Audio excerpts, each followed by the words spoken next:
My name is Steve. I do study coffee. Maybe next year I'll come and talk about coffee a little Steve, bit. one thing I didn't say, and I apologize, please, folks, if you have questions for Steve, please type them into the Q&A, and I will be monitoring that and reading and be prepared to read him the questions when he takes a break, if there's enough, or at the end. So please use the Q&A for questions. Perfect, thank you. Yeah, next year I'll talk about coffee, but today let's focus on partners for life, fungi, and plants. So just a quick note, as a scientist, I know that this is an incorrect way to talk about science, but I'm going to anthropomorphize a lot. It's helpful for me in the way I communicate science. However, I know that that is not proper. So just note that as I go along. Needless to say, and I don't need to tell you all this, but plants are incredibly complex. 400 or 450 million years ago, whatever that early plant looked like found its way onto land. And then to where we are today, we have thousands upon thousands of species, and they vary in size and shape and color and fruit, no fruit, monocot, dicot, et cetera, et cetera. And that complexity they didn't do that in a vacuum, right? They had help. And some of that help I'm going to talk about today. But we need to sort of go a little bit smaller. And that is in the world of the microorganism or the microbe. So what are microbes? Just super briefly, they're things like bacteria, which are single-celled organisms. We have things like archaea, which are also single-cell, very similar to bacteria, but they live in extreme environments, like the Yellowstone little fissures. We have viruses, which we all know very well over the past few years. And then we have fungi. And fungi are considered a microbe, but they're different because their forms at least some of their forms are not microscopic. And these are major groups of microorganisms. And microbes have been discovered for 100 years plus. And over, I'd say, the past 30 or 40 years, we've learned a lot. But there's still a bunch of open questions about their functions. Where are they distributed across this land that we call home? But we know that they are absolutely everywhere. If you look around your room right now, there are microbes everywhere. There we go. And I'm just going to show a little example of how much they are. But if you take one grain of sand, just one tiny little grain of sand, it's covered by roughly 100,000 cells that are microbes, bacteria, viruses, fungi, whatever it is. And that is, comparable to if we sort of take the human body, how many microbes are on us? It's somewhere around 38 trillion. That's just a random guess that science tries to determine. There's this famous sort of idiom about that we are 10 times microbe than we are human. I think that's more 1-to-1. But we have as many microbial cells on our bodies than we do human cells. And if we just sort of broaden this up a little bit, there are a bunch of stars in the universe, but there are even more microbial cells on our planet. So microbes vastly outweigh a lot of living organisms on this planet. And again, we're just sort of learning what their function and their roles are. And they've been considered the unseen majority. Obviously, we can see fungi, but we can't see the others. We found that they play considerable roles in the health and function of many organisms, including humans, where they aid us in food digestion. There's even some evidence that they help regulate our mood. And they're actually really good at fighting pathogens. Our skin microbiome, in particular, is really good about fighting off pathogens. And for plants, they're really good and play key roles in these broad ecosystem patterns, like decomposition of organic material, or they play roles in these large global nutrient cycles, like the carbon or nitrogen or phosphorus cycles. And then, of course, we've learned just how important they are to the growth of plants worldwide. They are found in every single habitat, all the way from the North Pole to the very deep sea habitats. And what about us? They play key roles on the human body, of course. We are a biome as we sit here today. We have things like this archaea here on the left, top left. That is a archaea that's in our guts that actually helps reduce methane production. This creepy looking organism is a virus that eats and kills bacteria. This is the most abundant organism. Claudiovirals is the most abundant organism on our body, or in our body, I should say. We have things like trichophyton, which is a fungi that unfortunately infects the feet of athletes. We have this bacteria, actinomyces, which is found in our mouths and around our teeth, that helps prevent gingivitis. It also causes gingivitis. That's okay. So, plants aren't, again, in a vacuum. They are completely surrounded. So in this beautiful garden, we see these beautiful flowers or beautiful plants in the background. But of course, this whole thing, every surface you see is covered with microorganisms on the leaves, on the stems, even on the root tissue is covered by microbes. And we've known this for a few decades. So that sort of leads to the question, what are they doing? What services do they provide to plants? Just a quick little slide here, but microbes are everywhere, as I mentioned, flowers, fruits, on the leaves, within the leaves, on the roots, in the root hairs, et cetera, et cetera. These are just a few of the microbial species that I've personally cultured from the surface of a red oak leaf in New York City. They have some that will turn pink and then black as it necrotizes. This one on the middle left reminds me of a sunny side up egg. And this one on the right, I swear that's chocolate, but obviously it would not be good to eat that. So let's sort of head underground together and explore a little bit more. So soil is an incredibly important natural resource, in my opinion, and I'm biased here. It is the most important natural resource on our planet. It provides incredibly important ecosystem services, as I mentioned, plant growth, carbon storage, nutrient cycling, but also important human services. That's where our food comes from, or most of our food comes from. And it also, I think, has an underrated sort of knowledge around improving water quality, particularly in and around streams and wells. And it is an incredibly diverse ecosystem, filled with many soil fauna like arthropods, earthworms, amphibians, and of course, microorganisms, protists, bacteria, fungi, and viruses. In fact, the top 10 centimeters in most soils in general are some of the most biodiverse ecosystems on the planet. So let's dive into my favorite microbe, arguably the best microbe, which is fungi. I don't think it's out of bounds or too much of a reach or going to say that fungi have shaped our world, and they continue to do it every day. And if they stopped functioning as they do, one could argue that the world stops.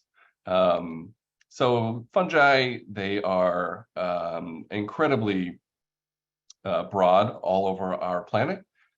There's somewhere around 1 to 5 million species that's been estimated.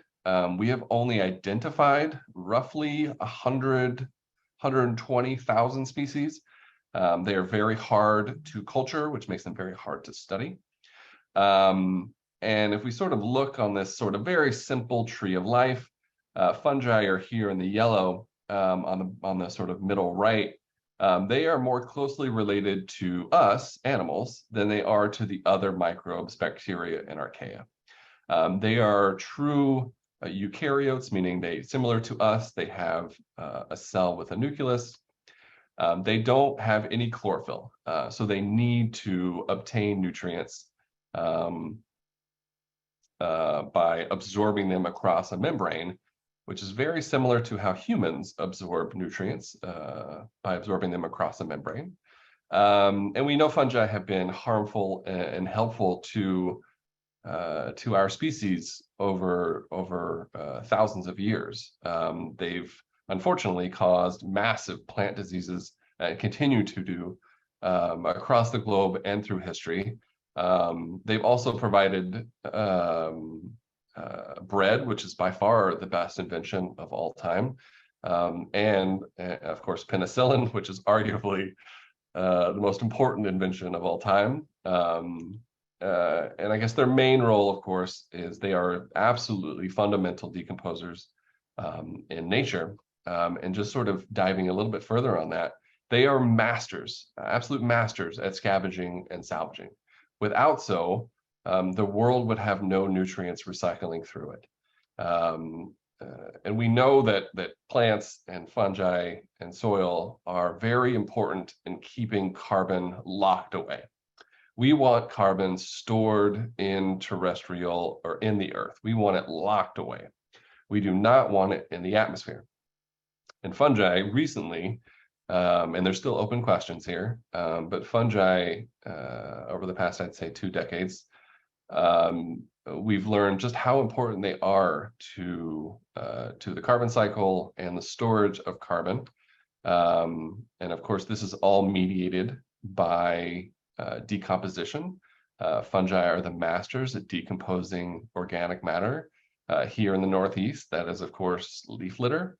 It would be funny if there would be no microbes or no fungi to decompose leaf litter, and leaf litter would just continue to get tall. But of course, fungi are really good at breaking that down. So what do fungi look like? Of course, when we go walking in the forest, we see things like this. Beautiful shapes, colors, and diversity that may even rival the beauty of plant life. But I'm only showing sort of a trick here. And this is, of course, not the only form in which fungi take. These are the reproductive structures, what I'm showing here. They also look like this, which I'm sure you've seen on your plants. They exist on fruits and leaves, in our showers, etc. They are one of the few organisms that have 2 different forms. And those 2 different forms are either in these oval-like shapes, which are called yeasts. This has given us bread and wine. They also exist like this cotton candy-like structure, which is known as the mycelium, the whole structure, or an individual thread of this is called a hyphae. And there are, the adage is if you go out into the forest and put your foot down, there are hundreds upon hundreds of miles of these threads underneath a single footstep in the forest. I think that would be hard to quantify, but let's just say that it is very abundant in forest soils. So if we look sort of at the parts of a fungi, what we see when we're walking through the forest is, of course, the reproductive structure of a mushroom. But the mycelium here, that is what I would consider the body of the fungi. That is the form at which fungi sort of exists underground, of course, and this fungal, these little threads will eventually create the mushroom. Okay, I'm just going to show a quick little video in this little shape here. What you're seeing here is a dividing line here right in the middle of the video. Below it is a little ruler with little increments here. This is on the micrometer scale, so we're looking at a microscopic video. On the top, you will see those little fungal threads start to grow over to the right. And I'm just going to play it just because what I think this shows is when you plant something in your garden or you plant a new tree, you dig up the soil and you sort of disrupt these, in my opinion, wonderful fungal threads. You can see just how wild and just sort of bulky this network gets once it goes. Let me just replay that for a second. That when you sort of fill back in the soil after you've planted, this is what the fungal threads or the fungal species in the soil will start to move towards that newly developed or newly planted plant. There we go. Okay, so when we think about plants, it's important to sort of think about what they're good at. And plants are really good at doing one thing. Actually, they're good at a lot of things, but they're really good at doing something. And that is, of course, photosynthesizing, taking that energy from the sun and turning it into and then, of course, the byproducts gives us the oxygen that we breathe. So plants are really good at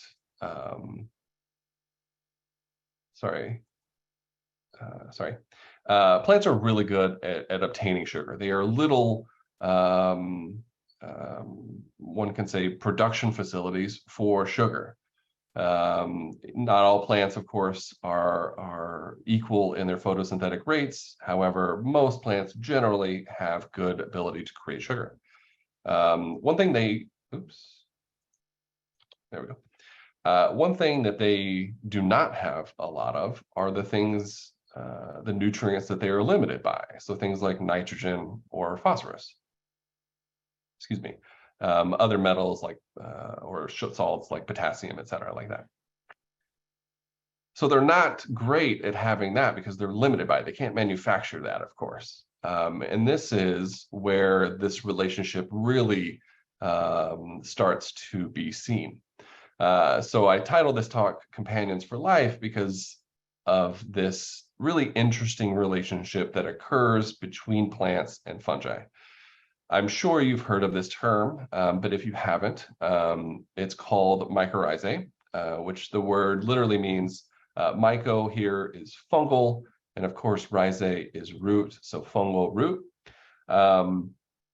This relationship, which is called mycorrhizae, is essentially a trading mutualism, a partnership, a bond that occurs between plants and fungi. Roughly 80% of all plants on this planet form this relationship. And what I mean by a relationship, I mean physical relationship. The fungi will physically, and I'll show this here in the next slide, physically attach to the plant root. In this case, this little green plant here.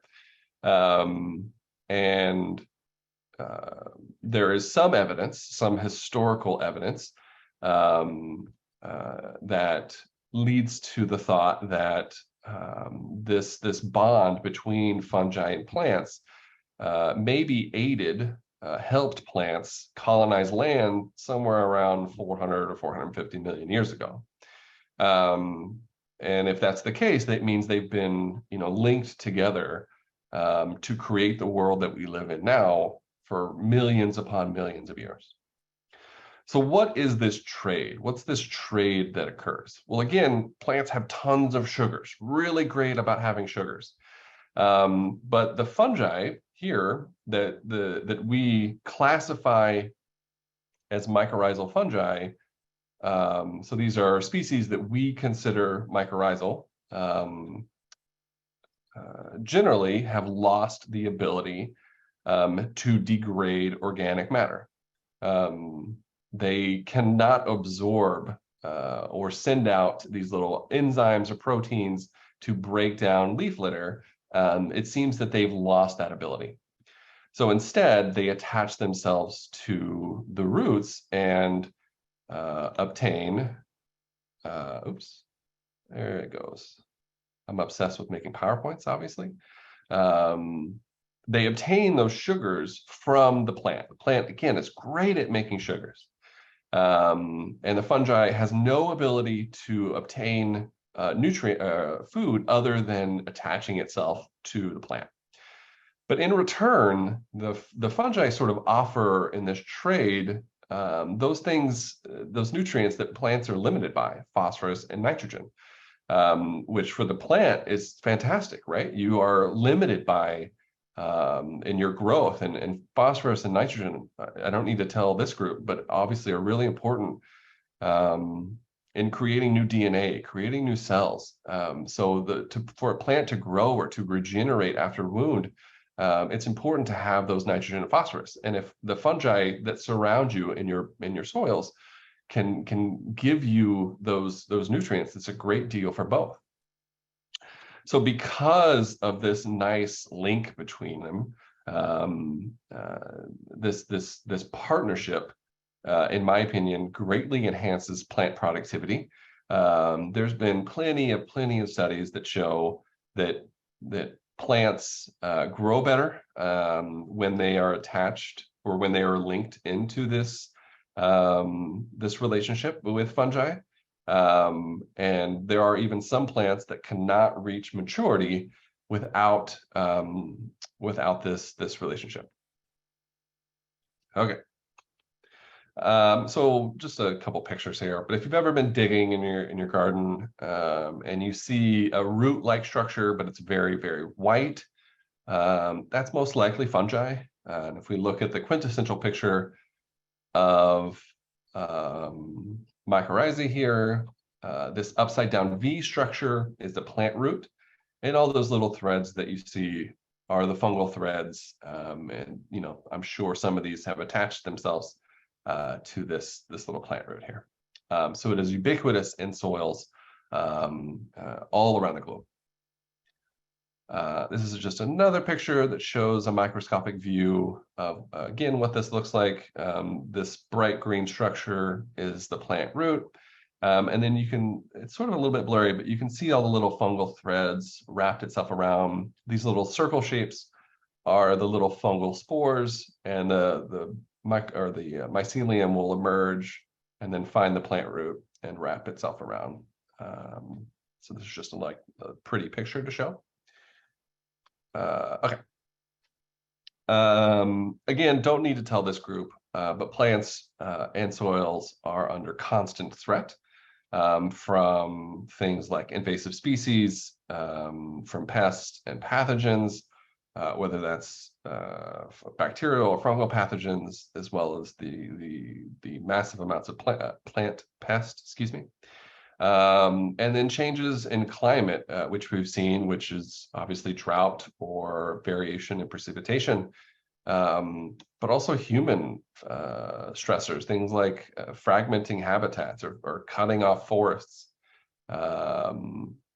pollution, obviously, and then land use change, taking a whole forest and turning it into an agricultural land has or leads to stress on these ecosystems. Excuse me. But what's great about this relationship is not only does the plant provide sugars to the fungi, and the fungi in response provides limiting nutrients like phosphorus and nitrogen. Plenty of evidence just say that fungi actually can mediate plants in response to these stressors, can help them during times of stress. Things like improving the structure of the soil. This one is really key, obviously, for any soil ecosystem disruption. As I mentioned, increasing access to limiting nutrients. Fungi also increase access to soil moisture. I can't talk tonight. Sorry, y'all. It's been shown that fungi are really good at accessing patches of soil moisture, and then providing that in some cases to the plant. Fungi are also really good at reducing toxin accumulation. Things like aluminum or zinc in soils, fungi aren't bothered by them in general, so they can filter out or degrade these toxins, which obviously benefits the plant. There's been some really great emerging evidence of using fungi to help plants reestablish in old mining areas. There's been some fantastic work on that over the past decade. And then fungi are really good about outcompeting pathogens again. You know, there are many things that obviously can impact plant health, and pathogens are one of those. Mycorrhizal fungi are really good about outcompeting these other pathogens to help prevent any infection from occurring. There's some other great benefits, of course, due to these sort of the assistance that fungi provide. Things like provides resistance to, again, those pathogens or to drought, but also heavy metal accumulation and high salt concentrations. These all are buffered from just by this mycorrhizal relationship with plants.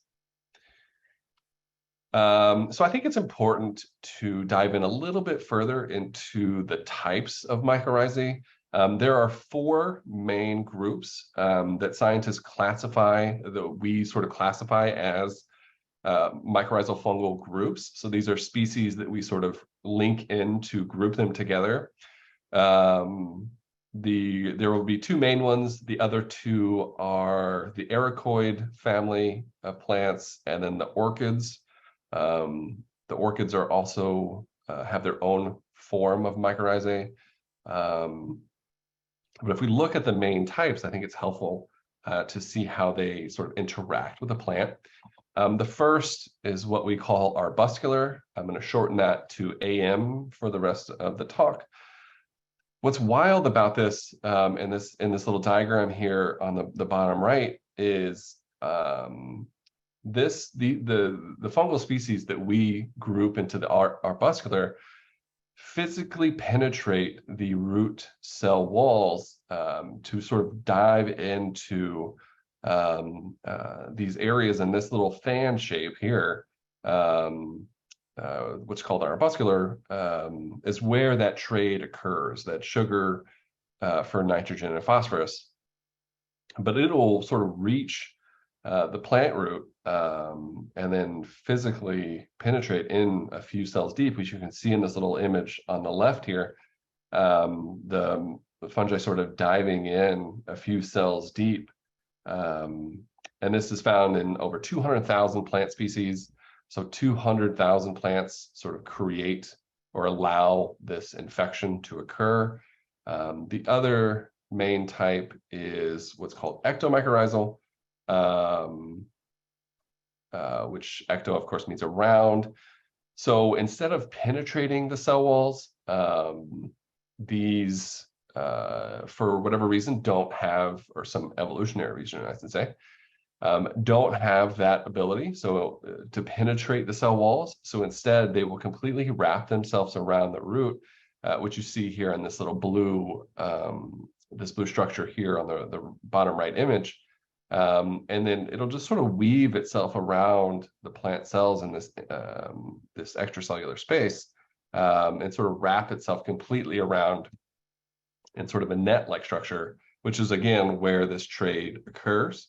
The picture on the left with the green and the blue is the plant root, and the green is the fungi, and this is a cross-section looking down, essentially, at the plant, and you can see it starting to just weave itself around beautifully, in my opinion, through these little gaps between cells.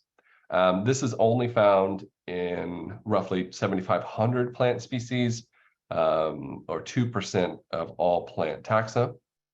So arbuscular is the predominant version of this. There's some evolutionary differences here, of course, but so the reason we group them is because of that function, right? This can you penetrate the cell wall, or do you wrap yourself around? Another thing that's really interesting, in my opinion, about mycorrhizal fungi is how we classify them or group them depending on what type of plant that we're looking at. Computer, there we go. So different plants have a different type of association with either arbuscular mycorrhizal fungi or ectomycorrhizal fungi. Some examples, so things like oak, pine, and cedar only associate with fungi that have the ability to wrap itself around their root cell walls. They do not associate with the fungal species that can penetrate. However, things like maples or magnolias, dogwoods, or lilacs, these only associate with fungi that can, like I mentioned, penetrate the cell wall. So there's obviously some evolutionary reasons here, but it could give us really interesting, broader looks at how plant life, or this interesting relationship between the above ground plant life and the below ground distribution of fungi, which provide, again, those really key functions I mentioned earlier, that, theoretically, we could say that if there's large changes in the distribution of trees, for instance, in the continental United States, we can make potentially broad assumptions of what's occurring underground with these really important fungal species. And this is just sort of a quick slide here before we take a break. But some common ectomycorrhizal fungi, if you've seen them in a forest, things like chanterelles, agarics, boletails, or truffle mushrooms. If you've seen these on a walk, there's a potential that these are linked physically with a nearby plant or tree. Arbusculars are much smaller. They do not create mushrooms. These species do not.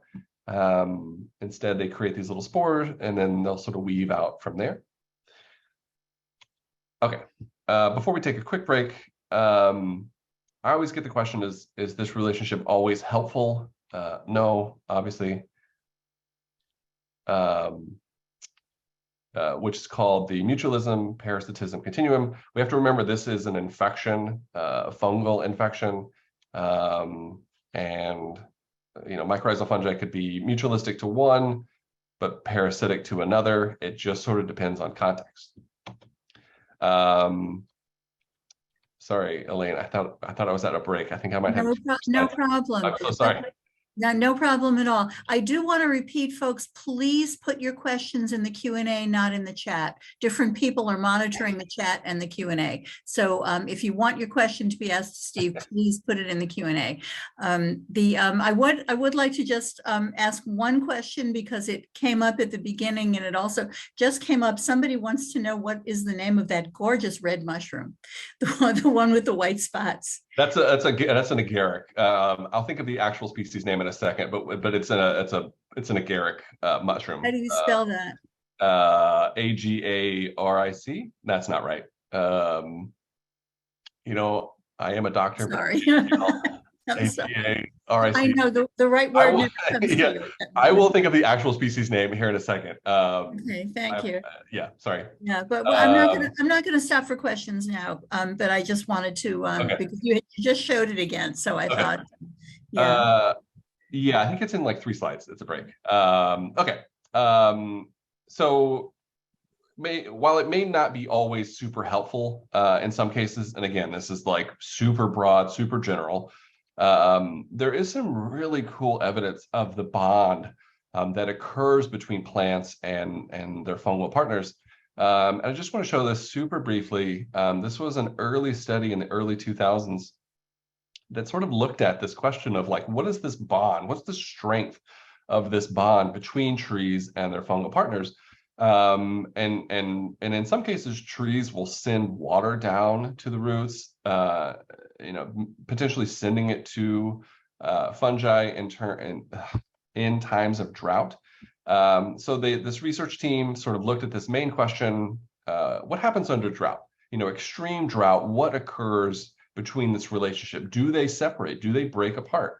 Or do this tree in this case and the fungi sort of stay together?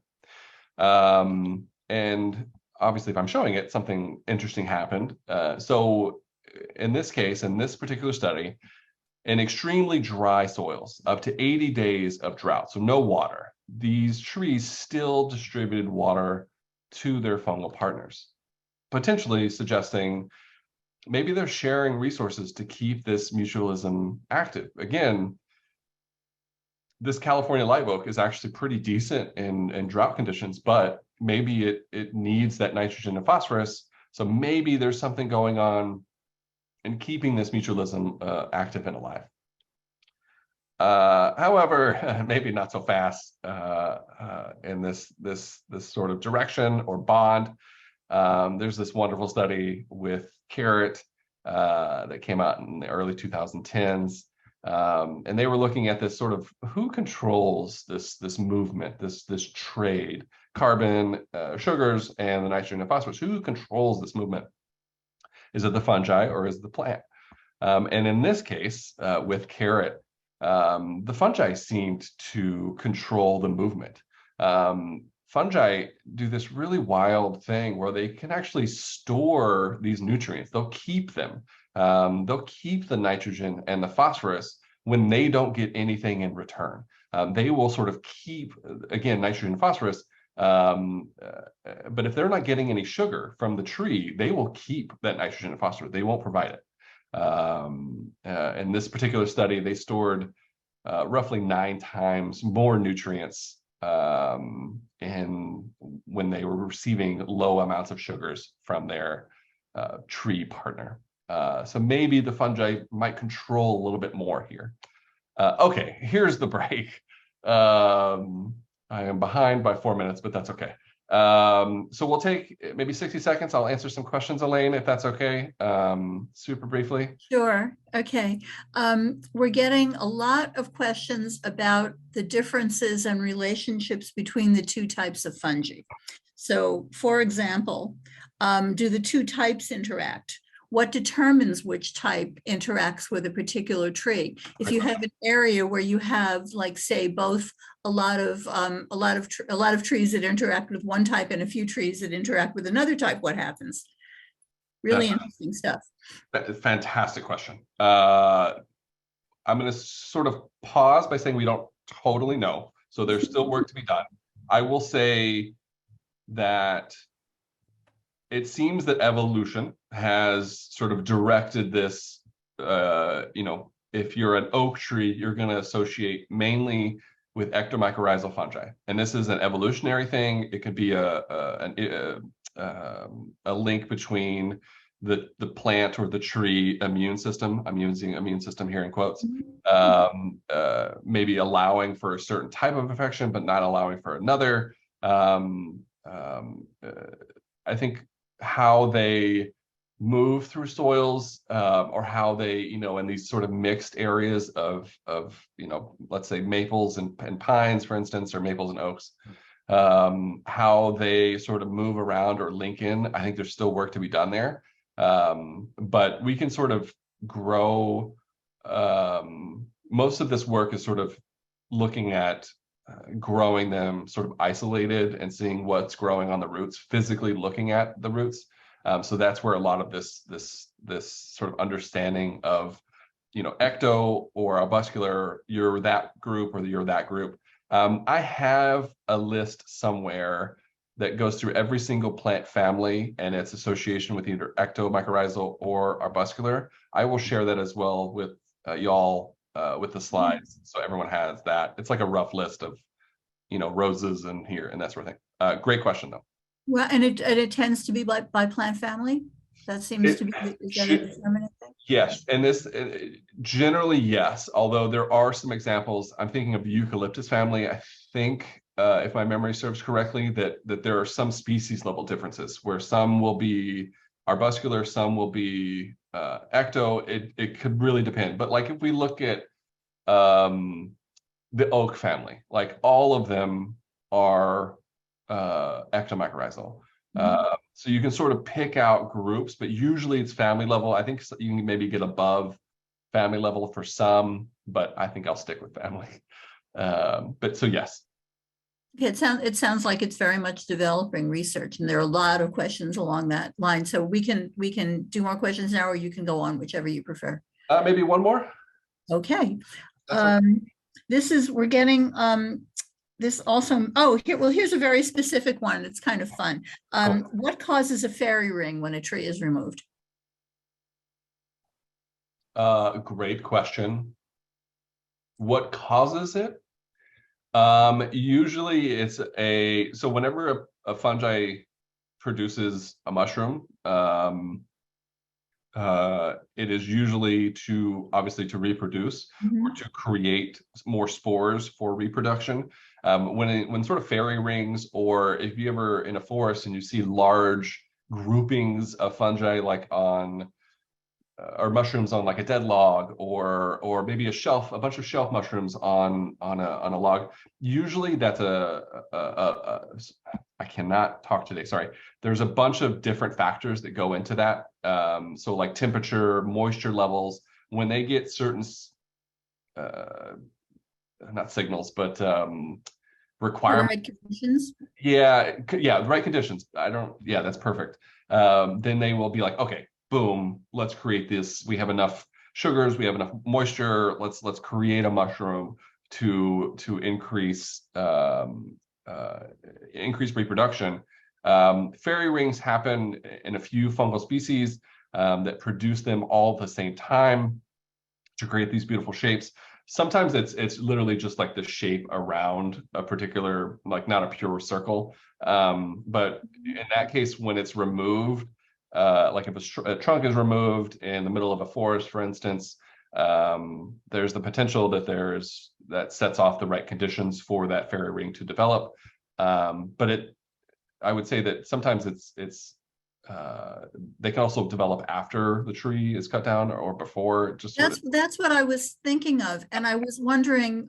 Some tree species create many seeds as they're, when they're old and they're dying. Basically, they're declining, but they create more seeds. I'm wondering if that's like the fungal body creating as many spores as it possibly can. Yeah, and that's a really great point. I think fungal aging is something we don't know a lot about. There's some thought that the oldest living organism on the planet is a fungi. However, I think we're still trying to figure out fungal aging because they reproduce in weird ways. They can fuse together. Some of their cells have multiple nuclei. They're weird organisms. Yeah. Okay, why don't we go on? Great. It sounds like a lot of these questions have long answers, and we have a lot of questions. I ramble at all times. No. It's very interesting. Yeah, no, it's great. Okay, why don't we go on? I'm going to disappear again. Perfect. Okay. So before I get to this next section, I want to pause and just say we need way more evidence here. As I just mentioned, the field of fungal biology, as well as sort of this mycorrhizal relationship, is new-ish. But this next section in particular, there's been a lot in the news, a lot sort of in written materials. I don't know if you can't see that, can you? Nope. But I think I'd like to sort of stick with the science and where we are here. And studies disagree about where we are in this sort of next section. I don't know if you saw it, but there was a great New York Times article. If you haven't, please read this. It's fantastic. This is sort of all stemming from a broad group of researchers that wants to maybe take a step back and sort of reaffirm where we are, so we know where the direction can go from here. And sort of this what I'm going to talk about is these networks of fungi, and this sort of research really started. I think we've known about them as scientists for a few decades, but really started in the late 1990s, particularly in the area of British Columbia, with, of course, Dr. Suzanne Simard, which has this fabulous quote. But where did it go from here? And I'm going to talk about that sort of as an idea. But what she's talking about here in this quote are what are called common mycorrhizal networks. I'm sure you've heard this term, but if you have not, these are a network of fungi that can colonize and physically connect two or more plants. Again, we know that plants and fungi can physically interact. They physically create a bond. And what happens when in this picture here, you have this red mushroom physically connecting the plant to the right and the plant to the left? Like, what's going on with the nutrient trade between this tree and this one fungi? What occurs? And you'll notice I'm going to put theory a lot here. This is me hedging, just sort of can state where we are with the science and not go past that too much. So the theory behind this is that these networks, these linkages between two plants could occur between the same or different species of plant. And of course, there's potentially hundreds of species and trillions of individuals in the ground, billions upon billions. So these networks potentially theoretically form with multiple fungal species, physically attaching these two trees and multiple plant species in a local area. So why would these networks form? Well, you need a few things. One, the theory would suggest you need the right plant hosts. You also need resources in the soil. If there's no nitrogen and phosphorus in the soil, the fungi may not be as active because they're not going to give those limiting nutrients to the plant, and therefore the plant's not going to return in the trade. You need to have low competition and very low disturbance, which unfortunately in a lot of ecosystems, humans just like to disturb things. So you need a lot for these networks to potentially form. And I'm going to sort of note here that we've seen sort of evidence of these movement, but I just want to sort of pause and just say these are things that have potential to move in these physical connections between trees. Things like carbon, phosphorus, and nitrogen have the potential to move between two nearby plants or two nearby trees. Water has the potential to move between these networks. Not butter, I love that that's there, but lipids, which are fats, of course, are very rich carbon molecules. They have the potential to move, and these are very complex molecules that the plant needs to manufacture. But they store them in the roots for long-term storage. So maybe those also have the potential to transfer in these physical connections between plants. And then there's some very new and very light evidence that we need way more evidence on. But maybe plants produce hormones, obviously, and they store them, some of these, in the roots, or they are manufactured in the roots. So do these sort of molecules, these hormones that plants produce, do they get transferred in these networks? There are some evidence to show that they do, that these potential stress hormones may transfer. However, again, maybe a little bit more evidence is needed. I'm going to show a couple more videos that I think are really interesting. This one's a little bit blurry, but what you'll see here is a microscopic view looking at fungal threads. So those little fungal threads I mentioned earlier, that cotton candy-like structure, you can see the outline of them a little bit, but the bright green, that's essentially a fluorescently tagged nutrient. And I just want to show how these move. There we go. So you can see it's very rapid movement of this potential nutrient in these fungal cells. Sometimes it's slow, sometimes, oh, sorry. There we go. Some are super fast, some are super slow, some are like little highways, some are little offshoots. But we know that fungi are moving. In this case, this whatever this bright green nutrient is, we know that they're moving them. Look at you see it going up to the left there. This is a picture of how the nutrients move as the plant grows. I'll just show this one more time. I think it's very beautiful. So again, if the fungi are moving these nutrients in their cells, what are they moving between the plants as well? There we go. And maybe just one more quick video here. I've only got maybe a dozen more slides, so I think maybe I put the break at the wrong time. But I'll just show one more video here. Again, this is a fungal structure, and you can see the movement within this structure. I think it's very beautiful. This is on the micrometer scale, so incredibly small.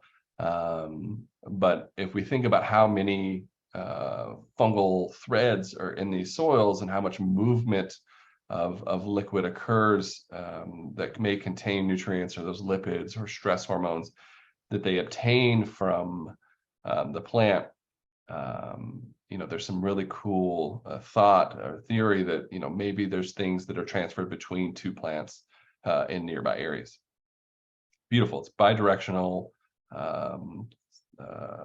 You can see sort of a little bit, it's a blurry, but you can see a little bit faster in the background versus the foreground. I think it's very pretty. Okay. There we go. So the theory behind this is, in these common mycorrhizal networks, in these networks of fungal threads that again are attaching themselves to multiple trees or multiple plants in an area, do those transfer between plants? And there's been a lot of work that suggests yes, but there's also some work that suggests no. There's also some work that suggests it's neutral.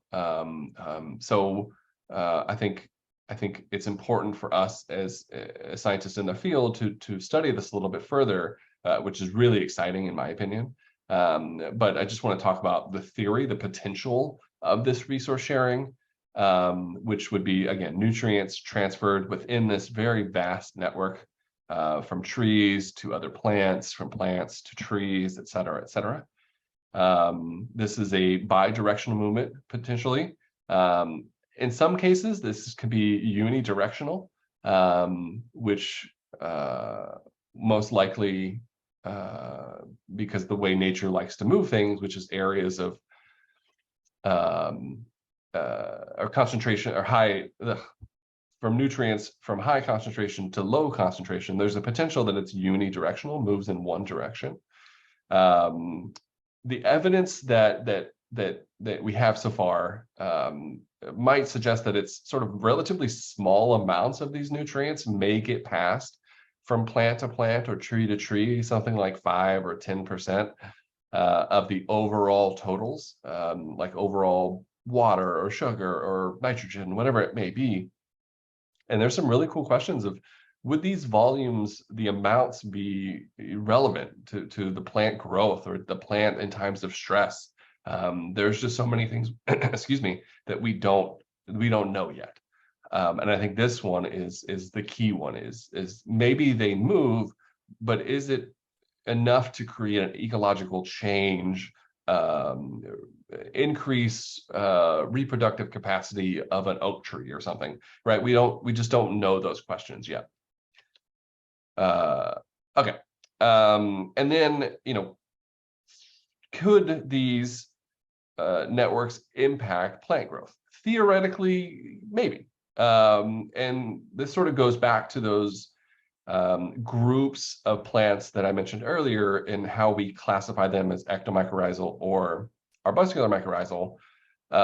Theoretically, if if these like an oak and a pine are physically connected underground, and if we, there's plenty of evidence that we say, hey, these do move nutrients between them, or maybe the pine has a lot of nitrogen for whatever reason, but the oak doesn't, and maybe the nitrogen goes, from the pine to the oak. There's a theoretical sort of idea that as long as they associate with the same mycorrhizal fungi, they can grow better. Similarly, two arbuscular mycorrhizal trees like a maple and a tulip, theoretically, if they're linked and there is bidirectional movement, there's a potential that they may grow better. And then the opposite, of course, would be true as well, as if you plant an oak and a maple next to each other, they may not have the ability to form that network, physical bond between them using the fungi, which may suggest that they may not have any benefit of sort of that underground network of movement of nutrients. Okay. I want to talk about mother trees, which have been talked about a lot in both science as well as in nature writing. I just want to pause here. Mother tree is a term that is not owned by science. We've used it sort of recently, but science doesn't own this term. Populations around the world for generations have understood the importance of large, super mature, old growth trees. And while science has used this recently, I just want to sort of say we don't own that term. But let's talk about what these trees may provide. The theory would suggest that these sort of old, super mature trees would be the most connected. One, because they're the oldest, but also because they have the most nutrients. If you're larger, you're going to have more carbon. You're going to have potentially more nitrogen, more carbon, more phosphorus, potassium, etc. So the theory would suggest that because they are older, they are going to provide more to those trees nearby. Potentially suggesting that maybe they're connected to hundreds of trees in a forest, and maybe they nurture by providing resources to younger developing trees. This could be really important information for the logging industry, for instance, leaving larger trees for regeneration. I think that would be a wonderful goal to have to help out the forestry industry. That's weird. By regenerating forests after human caused or even natural disturbances, these mother trees could be really important by providing resources underground. However, again, we need more evidence. Okay. So before I end, I just want to touch and run back to the fungi here. What's the goal of the fungi? Why would it shuttle resources between two plants? Why not just keep everything? The fungi needs to grow. It needs nitrogen and phosphorus to create its DNA, to create proteins. Why would it not keep everything? So this is theory, but there's some evidence that maybe they're more of a leader here in this bond between plants and the fungi, and maybe they are sort of engineers, if you will. The theory would suggest that fungi might favor an equal distribution of these underground resource distribution networks on what is being called, or what we are calling, the biological marketplace. If you look at it on a broad scale, if you take a forest, if there's a lot of nutrients being moved around, we're talking about large amounts on this sort of forest scale.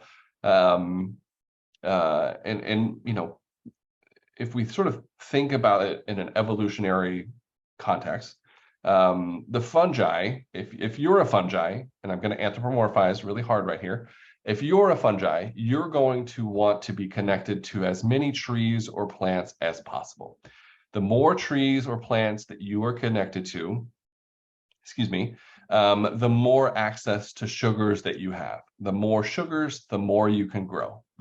On the other hand, plant are also competing for if you're a tree or a plant, you want as many fungal individuals, species, to be connected to your roots as possible, because that again means you potentially have more nitrogen and more phosphorus so you can grow more. So it's a really dynamic, potentially dynamic competition between plants above ground and then the fungi below ground. And there's still open questions as to, are fungi making some sort of sophisticated decision about where these resources are moving, how they're being shifted, or is it really just from areas of high concentration to areas of low concentration? Okay, so this next slide, and we're almost done, only two more, I promise, is sort of my opinion about the dynamic of this. But as I mentioned earlier, plants and fungi have existed together for 450 million years or so, right? They've had this bond for potentially millions upon millions of years. In my mind, that makes this partnership, this bond between these two different organisms, to be relatively stable, an evolutionarily stable relationship. If it wasn't stable, the theory would suggest that it would be gone. We wouldn't, it wouldn't exist.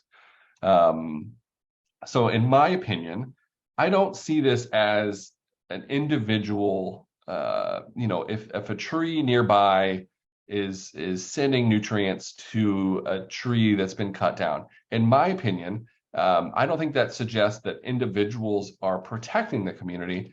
I think that it's sort of a broader look at both plants and fungi would benefit when trading resources. It's a broader, larger thing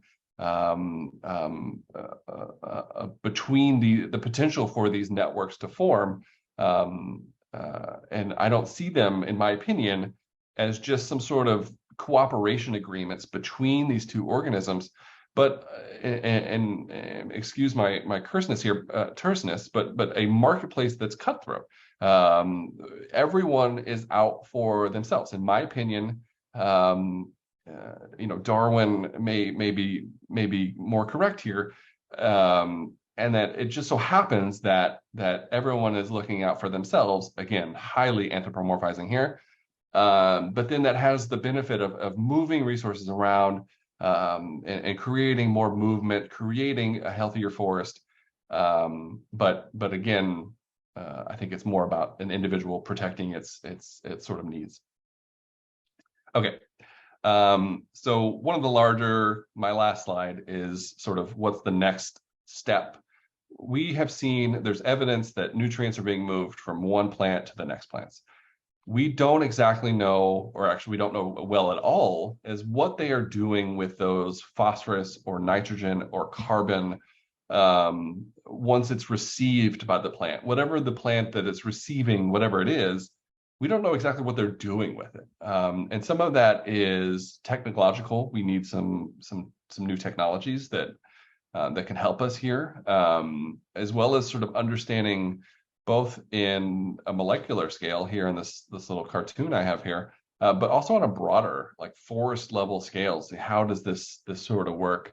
I think it's really exciting, the sort of future of this research. Excuse me. There was I'm losing my voice. There was a Nature paper, which is the top of the top, that came out 2 days ago, from a very respected, who I respect so much, Dr. Justine Karst and her team. She's out of the University of Alberta. It basically talks about the current established research, but also where we go from here. And I think that's really exciting, to answer a bunch of questions that could give us more understanding of how plants interact above ground, but also these beautiful fungal species that help plants grow, and how do they interact below ground. I think it's a beautiful, exciting field, and I'm excited to see where it goes in the next few decades. Thank you all very, very much for letting me talk about plants and fungi for a few minutes. I will take all questions, or at least a few questions now. We got a lot of questions. Yeah. Because I think it's very hard to think about this stuff. It's not the way we were taught, and it's even if you've studied botany for the most part, it's not the way we were taught. And there's so much going on that we don't know about yet, and it's fascinating. But I would say, and I have some specific questions, like, for example, are there connections among different fungi groups and species, and rather than just between plants and fungi? That's a very specific one, but I'm going to move on to some very general groupings of questions, which I think are important. I'm going to think about that question for a minute, if that's okay. Okay. That's an interesting question. I'm going to think about proper way to answer that, but that's a really interesting phrasing of that question. But let me think about that one for a second. Okay. I'll answer the other ones. Okay. The other ones, the big picture questions, and lots of people are asking different pieces of these questions. So as gardeners, can we encourage these networks? And should we? Or should we sort of just leave stuff alone? And what are the effects? And the other side of that is, what are the effects of tilling and of the chemicals that people tend to use? Yeah, tilling, chemical usage, both disrupts these networks, but also disrupts mycorrhizal fungi. There's tons of evidence that show, obviously, fungicides. Adding fungicides to soil is not great. I think as gardeners, I would love to tell you that, the networks are great, keep them, or add something to this. I don't think we have the proper knowledge about how these work in the field, in a garden setting. I would say they can't hurt. I understand the need for tillage and chemical additions to a garden or to an agricultural field. However, they can and do disrupt the mycorrhizal linkage, which can inhibit plant growth, inhibit reproductive capability. There's just a lot that can be reduced if you sort of disrupt the soil. However, as a final point, again, I'm going to ramble here. Fungi are super resilient. They will grow back. And grow back relatively quickly.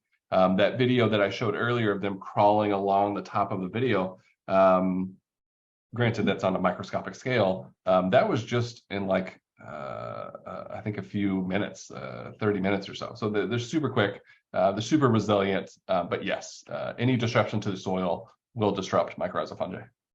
Okay, and then specifically as gardeners, you can now buy this stuff. Is there any reason to do that? I understand it's something that as a scientist you in my opinion, it can't hurt. I would say it's a good analogy for this is like taking, and please forgive me, but taking a probiotic. I don't think we know enough about microbes in our guts or in the soil to have some effect. However, there's some really interesting new evidence that adding mycorrhizal fungi or that it's included in like a potting soil actually does provide some benefit. So I would say it doesn't hurt, in my opinion, just my opinion. If I didn't live in Washington, D.C. in an apartment and I had a garden, I would add it. But maybe I'm not the best horticultural advice. Would a good homemade compost have a similar effect? Absolutely. Compost is, in my opinion, the best thing that you can add versus those commercial products that I've seen that have these broad, like, oh, this does this and this and this. I don't think that those are totally true. Compost by far is, in my opinion, the strongest thing you can add. It's natural in some cases, and it's also a natural resource that we can use, like food waste or human waste, excuse me. I think compost would be super important. Are there books about this that you can recommend, or videos or anything? Are there talks online? Are there other references that people can, because people are really interested in this? Yeah, I will. There's plenty. Maybe in the Somebody email. mentioned Entangled Life. There is a new book called Entangled Life. Yes, absolutely. There is that Merlin? Is that Merlin? Yeah. So maybe I'll put together an email that I'll send to Elaine, to you, with the slides and that mycorrhizal. Maybe I'll put together a list of books and other materials, and maybe some researchers that are sort of heavily in this. If somebody wants to read some sort of scientific literature, if you want to have a fun Friday night. Yeah, I will put together a full list. There's plenty that I think are fantastic. Yeah. Okay, just a couple more specific questions, Please. and then one or two fun ones at the Please. end. How are lichen related to fungi? Great question. Lichens are weird. They are a partnership between a fungi and a bacteria, most likely a cyanobacteria. They form these literally just like mycorrhizal fungi between the underground fungi and the tree. Lichens form this with a bacteria and a fungi.